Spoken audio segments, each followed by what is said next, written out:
Phone அடிக்குது. Rajini sir படியில இறங்கி வந்து அந்த ஃபோன் எடுக்கணும். இதான் ஷாட்.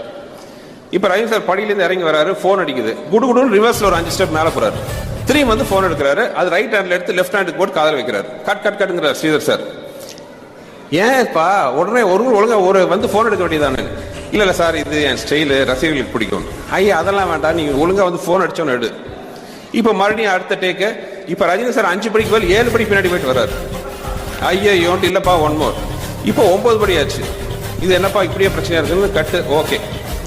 அடுத்த நாள் ஷூட்டிங் ஒரு பெரிய கோடீஸ்வரர் ரஜினி சார். அவர் வந்து ஒரு கையெழுத்து போடணும். ஸ்ரீதர் சாரே போய் செலக்ட் பண்ணி ஒரு விலை மதிப்பு மிக்க ஒரு பார்க்கர் பேனா வாங்கிட்டு வர்றாரு. ஷார்ட் நேரத்தில் ரஜினி சார் டக்குன்னு இப்படி எடுக்கிறாரு. பார்த்தா இந்த அளவுக்கு பர்மா பசார் ஒரு 5 ரூபாய்க்கு இருக்கும், இவ்வளவு பெரிய பென்சில். அதை எடுத்து இப்படி போறாரு கையெழுத்து.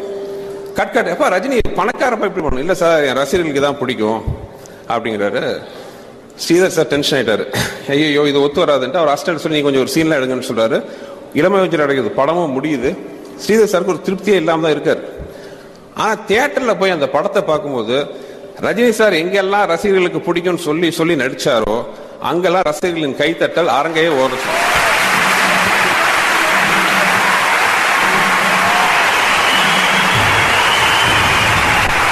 ரசிகர்களோட பல்ஸை பிடிச்சி அவங்களுக்கு பிடிச்சதை எடுத்ததுனால இன்ன வரைக்கும் அவர் சூப்பர் ஸ்டார்.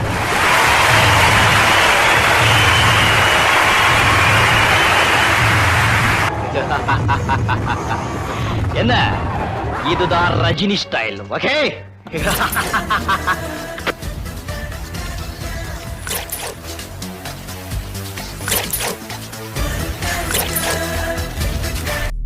நான் யார் வழியிலும் குறுக்கிட மாட்டேன். என் வழியில யாராவது குறுக்கிட்டா